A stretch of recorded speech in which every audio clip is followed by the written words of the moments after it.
Le jour de son mariage, la jeune femme n'arrêtait pas de pleurer. À la mairie, à l'église, à la fête, ses larmes coulaient sans s'arrêter.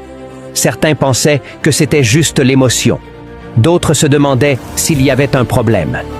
Pendant leur lune de miel, son mari décida enfin de lui parler.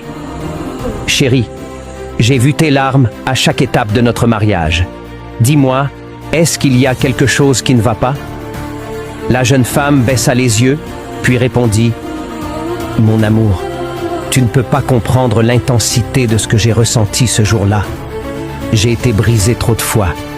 J'ai vécu des déceptions qui m'ont laissé des cicatrices. Plusieurs hommes m'ont abandonné juste avant le mariage. Alors dans mon cœur, j'avais peur, très peur, que toi aussi tu partes. Je pleurais parce que je n'arrivais pas à croire que ce jour était enfin réel. » Elle tomba à genoux, la voix tremblante. « Merci mon Dieu. Merci à toi mon mari. Grâce à vous, je peux enfin guérir de mes blessures et tourner la page de mon passé. » Son mari la releva, essuya ses larmes et lui dit « Chérie, si ces hommes t'ont quitté, c'est parce qu'ils n'étaient pas destinés à toi.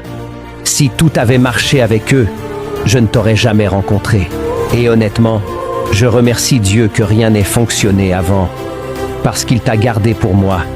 Tu es la femme que j'attendais. » À cet instant, elle comprit que parfois Dieu ne dit pas non. Il dit simplement « Pas celui-là, j'ai mieux pour toi. » Ce jour-là, elle réalisa que toutes ses larmes passées n'étaient pas des pertes, mais des étapes qui l'avaient menée jusqu'au bon cœur. Quand Dieu décide de te protéger, même celui qui vient pour te détruire devient l'instrument de ton salut.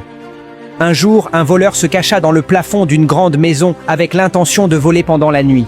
Dans cette maison vivait un homme riche avec sa femme. Mais celle-ci trompait son mari avec un autre homme qui venait la voir dès que son mari partait au travail. Ensemble, ils avaient décidé d'empoisonner le mari afin de prendre tous ses biens. Le voleur, toujours caché dans le plafond, vit la femme verser du poison dans la nourriture prévue pour le dîner. Le soir, lorsque le mari rentra du travail, sa femme lui dit avec un sourire « Chérie, le dîner est prêt. » Au moment où le mari s'apprêtait à manger, le voleur cria depuis sa cachette « Ne mange pas! La nourriture est empoisonnée !» Le mari, surpris, s'arrêta immédiatement. La femme, effrayée d'avoir été découverte, prit la fuite. Le voleur descendit alors de sa cachette et dit « Je suis un voleur, je suis venu ici pour te voler. Mais je ne pouvais pas te laisser mourir. Si tu as un chat, fais-lui goûter la nourriture. » Le mari, encore sous le choc, donna un peu de nourriture au chat. Quelques instants plus tard, le chat mourut sur le champ. Profondément troublé, le propriétaire demanda au voleur « Qu'est-ce que tu voulais voler chez moi ?»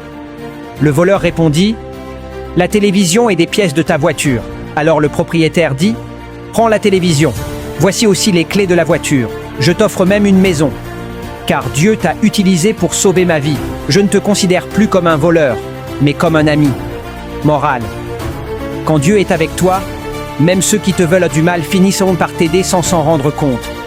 Je déclare maintenant que toute arme dirigée contre ceux qui lisent ce message n'aura aucun effet. Ce message est pour toi. Tu peux l'aimer, le partager ou l'ignorer. Mais souviens-toi d'écouter cette petite voix en toi qui te dit de toujours faire confiance à Dieu, peu importe la situation. Si tu es d'accord, écris « Amen » et souviens-toi que Dieu te protège toujours. Rien ne pourra t'atteindre. Partage cette belle histoire pour la gloire de Dieu.